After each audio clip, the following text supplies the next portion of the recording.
Property number 2। देखिए, अभी मैंने बताया कि एक पैरेललोपाइप्ड, रेक्टेंगुलर पैरेललोपाइप्ड का वॉल्यूम हमें निकालना हो तो वो A dot B cross C होता है, जिसे हम scalar triple product of ABC कहते हैं। सेकेंड प्रॉपर्टी की तरफ बढ़ते हैं। किसी भी प्रॉपर्टी को समझने के बाद आप उसे लिख के ज़रूर प्रैक्टिस कर लें। उसका सही फ़ायदा तभी होगा, उसे आप मेमोराइज तभी कर पाएंगे और उस पर बेसिस क्वेश्चन बाद में जब भी सॉल्व हो पाएंगे। तो प्रॉपर्टी नंबर 2 में मैंने आपको अभी बताया था कि A dot B cross C ABC की स्केलर ट्रिपल प्रोडक्ट का रिजल्ट है।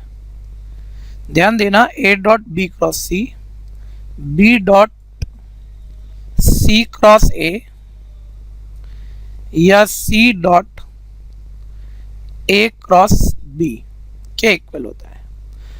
यानी ABC को अगर आप साइक्लिक ऑर्डर में लिखेंगे तो A डॉट BC यानी कि scalar triple product of A B C या B dot C cross A यानी scalar triple product of BCA या C dot A cross B scalar triple product of CAB, ये तीनों हमेशा इक्वल होते हैं।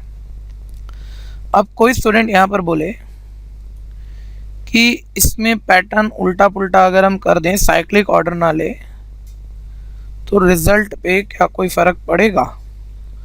तो उस बात को हम आपको बिल्कुल नेक्स्ट प्रॉपर्टी में समझाएंगे। लेकिन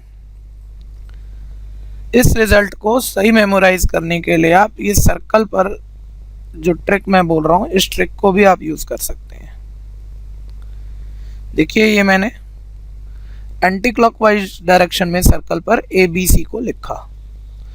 तो यहाँ आप एक बिल्कुल एंटी क्लॉकवाइज रोटेशन में कोई भी रिजल्ट लिख सकते हैं। जैसे A डॉट आगे चलेंगे तो B क्रॉस C इक्वल होता है, ऐसे ही B आगे चलेंगे तो डॉट C क्रॉस A, लेकिन डायरेक्शन आपको ये एंटी क्लॉक की यूज़ करनी है, ध्यान देना, या C dot A cross B, ये तीनों रिजल्ट इक्वल है। ये हमारा सेकेंड प्रॉपर्टी है। थर्ड प्रॉपर्टी, मान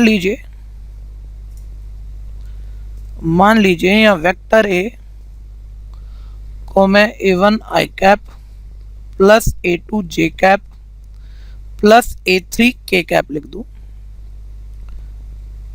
वेक्टर B को B1 I cap plus B2 J cap plus B3 K cap लिख दूं। वेक्टर C को C1 I cap plus C2 J cap plus C3 K cap लिख दूं। तो ध्यान दीजिएगा, scalar triple product of ABC यानी कि A dot B cross C, जिसे कि आप ब्रैकेट नोटेशन से scalar triple product of ABC ऐसे भी लिख सकते हैं। ये इक्वल होगा डिटरमिनेंट ऑफ, या स्केलर ट्रिपल प्रोडक्ट में पहला वेक्टर आपके पास A है और A के स्केलर कंपोनेंट मेरे पास A1 A2 A3 है, जिसे आप डिटरमिनेंट में पहली रो पर लिखें।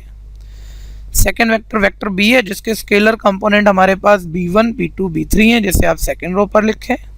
थर्ड वेक्टर C है, जिसके स्केलर कंपोनेंट मेरे पास C1 C2 C3 हैं, जिसे आप थर्ड रो पर लिखें। तो A dot B cross C always इस राइट डिटरमिनेंट के इक्वल होता है। बेहद इंपॉर्टेंट प्रॉपर्टी है, बिल्कुल अच्छे से तैयार कीजिएगा।